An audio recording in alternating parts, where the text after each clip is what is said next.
चलिए तो next question की तरफ मूव करते, क्वेश्चन नंबर 3।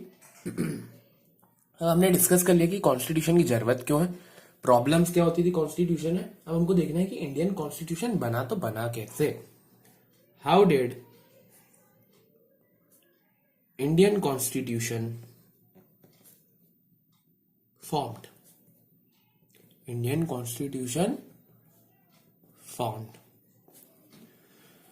बहुत अच्छा क्वेश्चन है और मोस्टली तो इसी के चांसेस है ज्यादा, तो मेरे को लग रहा है। बाकी देखते हैं क्या आता है पैटर्न में। लिखिए, the makers of Indian constitution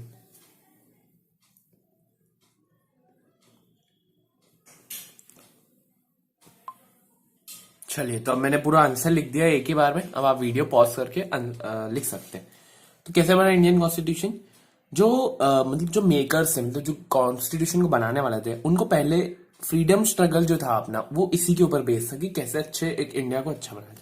दूसरा, इन 1928 Motilal Nehru and 8 other Congress leader had already drafted Indian constitution.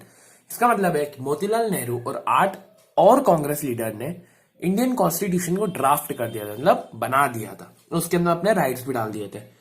The experience gain by working in legislative institution under Britishers, इसका मतलब है कि पहले अपने इंडियन ब्रिटिशर्स के अंडर काम करते थे, तो जो उन्होंने वहां एक्सपीरियंस गेन किया वही इस कॉन्स्टिट्यूशन को बनाने में भी काम आया।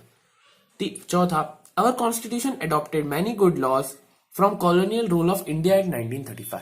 इसका मतलब यह है कि जो इंडियन एक्ट बना था, मतलब जो ब्रिटिशर्स एक एक्ट लेके आए थे इंडियन एक्ट 1935, तो कॉलोनियल रूल मतलब ब्रिटिश राज, ठीक है। तो उन्होंने वहां से भी बहुत सारी चीजें सीखी और कॉन्स्टिट्यूशन में लाए।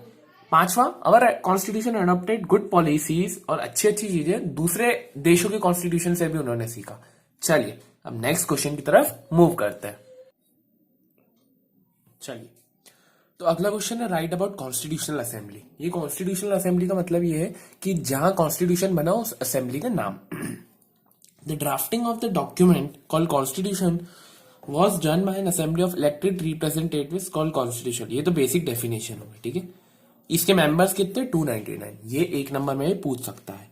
The assembly adopted the constitution, adopted but it came into existence. इस दोनों का मतलब ये है कि ये कॉन्स्टिट्यूशन 26 नवंबर 1949 में बन चुका था, पर ये अडॉप्ट कब हुआ, ये चलन में कब आया? 26 जनवरी 1950 में, ठीक है जी। ये आपको पता होना चाहिए, ये एक नंबर में पूछ सकता है।